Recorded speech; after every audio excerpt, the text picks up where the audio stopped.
మాధురి దీక్షిత్ లాగా లేదు. నేను చెప్పాను కదండి దీనికి అందులో పొరపాడైపోయిందని. మరి నాన్న నా మాట విన్నానా?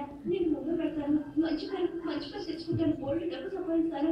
ఒకే ఒక్కసారి తెలుగులో కల్పించినప్పుడు తర్వాత నన్ను ఎవరు పట్టుకోలేరు. నాన్న విన్నారా?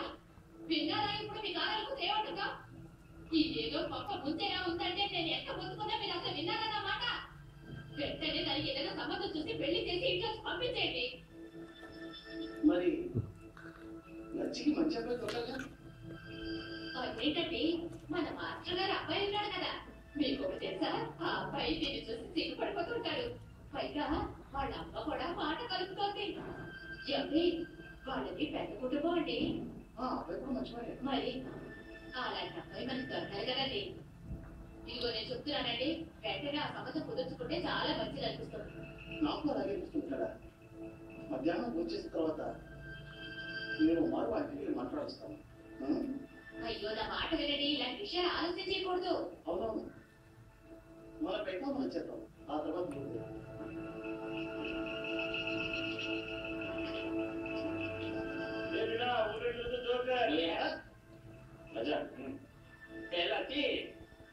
నీ గురించి మాట్లాడుకుంటున్నావే, నేను నీ గురించి ఆలోచన క్యాన్సర్ కూడా తెప్పించిందనే. ఇప్పుడు క్యాన్సర్తో పని లేదు రాజా. ఏంటి ఏమైతే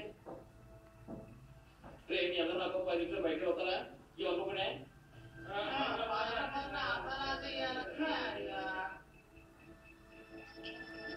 ఏమైంది వచ్చి నన్ను అందరూ ఎలా చేస్తున్నారు? నాకెవరు అర్థం చేసుకోవడం లేదు. ఎవరే నిన్న అర్థం చేసుకోలేదు? అలా ఎప్పుడు అనుకోకే, అప్పుడు ఏం జరిగిందో మాట్లాడుతుంది చెప్పే. రాజా నేను ముంబై వెళ్దాం అనుకుంటున్నాను. ముంబై వెళ్ళి మొదట్లో హీరోయిన్ అవ్వాలి. లక్కీ నువ్వు వచ్చి రాజా నువ్వు అనుకోవాలి. మరి అంతలాంటి కాదు నేను. కానీ విషయం ఏంటంటే మరేంటి రాజా, నువ్వు చూస్తున్నావు కదా, నేను ఇక్కడ డ్యాన్స్ ఆడినప్పుడల్లా ఊళ్ళో వాళ్ళంతా నేను ఎలా మెచ్చుకుంటారు అందరూ చెప్తున్నారు తెచ్చి మాకు తీసుకురావు డ్యాన్స్ ఆడుతున్నావు అని చెప్తున్నారు కదా. నాకేం చెప్పారు?